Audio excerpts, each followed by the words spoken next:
नमस्कार दोस्तों, आज की कहानी में आपका स्वागत है। बहुत समय पहले की बात है। एक गांव में एक बूढ़ा आदमी रहता था। वह बूढ़ा आदमी अपने बेटे से बहुत परेशान था, जिसका नाम अमित था। क्योंकि उसका बेटा बहुत ही नालायक था, कामचोर था। वह कोई काम नहीं करता था और बस गांव में इधर से उधर घूमा करता था। तो एक दिन उस बूढ़े आदमी ने अपने बेटे को सबक सिखाने का सोचा। उसने अपने बेटे को अपने पास बुलाया और उससे कहा कि बेटा, घर के अंदर अलमारी में एक घड़ी रखी हुई है, तुम उसे निकाल कर लाओ। लड़का घर के अंदर गया और उस घड़ी को बाहर निकाल कर लाया। फिर उसके पिता ने उससे कहा कि अब तुम एक काम करो, इस घड़ी को अपने साथ बाजार में लेकर जाओ और जितने लोग भी तुम्हें मिलेंगे सबसे तुम इस घड़ी की कीमत पूछ कर आना। अब वो लड़का उस घड़ी को लेकर बाजार में चला गया। उसने बाजार में सभी लोगों से उस घड़ी की कीमत पूछी। किसी ने उस घड़ी की कीमत 1,000 बताई, किसी ने 1,500 तो किसी ने 2,000। सभी लोगों ने उस लड़के को उस घड़ी की कीमत अलग अलग बताई और कई लोगों ने एक जैसी वह लड़का अपने पिता के पास वापस आया और उसने उनसे कहा कि पिताजी, सभी लोगों ने इस घड़ी की कीमत अपने हिसाब से बताई। किसी ने 1,000, किसी ने 1,500 तो किसी ने 2,000। अब उस बूढ़े आदमी ने अपने बेटे से कहा कि बेटा ठीक है, घड़ी को तुम अलमारी में रख दो और जाओ। अब अगले दिन फिर से उस बूढ़े आदमी ने अपने बेटे को अपने पास बुलाया और उसे फिर से अलमारी से घड़ी लाने को कहा।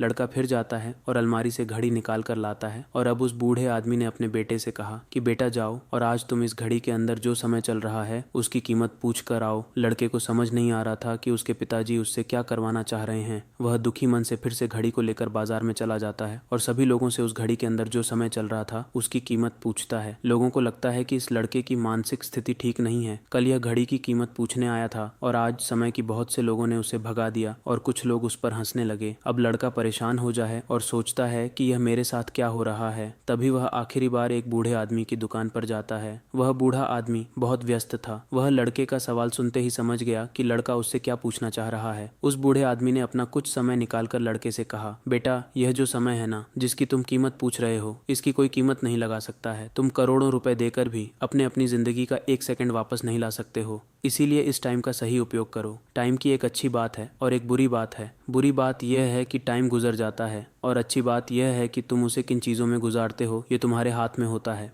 सभी के पास दिन में 24 घंटे होते हैं, अमीर के पास भी और गरीब के पास भी। बस ये तुम्हारे हाथ में है कि तुम उस टाइम से क्या नया कर सकते हो। तो अपने एक एक पल का हिसाब रखो कि तुम उन्हें किन चीज़ों में उड़ा रहे हो। उस बूढ़े आदमी की बात सुनकर उस लड़के की आंखें खुल सी गईं, मानो उसमें एक बड़ा बदलाव सा आ गया हो। और फिर वह अपने पिताजी के पास उस घड़ी को लेकर गया और उन्हें सारी बात बताई और उस दिन के बाद से उस लड़के की ज़िंदगी बदल गई। दोस्तों, कहते हैं कि टाइम सबके लिए फ्री है, लेकिन वह प्राइसलेस है, वह कीमती है। तुम उसे खरीद नहीं सकते, लेकिन तुम उसे इस्तेमाल कर सकते हो। तुम उसे रख नहीं सकते हो, लेकिन तुम उसे स्पेंड कर सकते हो। और अगर एक बार तुम इसे गवा देते हो तो तुम इसे कभी भी वापस नहीं पा सकते हो। तो अपने टाइम का सही उपयोग करो। तो अगर आप इस कहानी को और भी लोगों तक पहुंचाना चाहते हो तो इस वीडियो को लाइक करें, ताकि और अगर कहानी अच्छी लगी हो तो हमारे चैनल को सब्सक्राइब ज़रूर करिए। मिलता हूँ अगली कहानी में। धन्यवाद।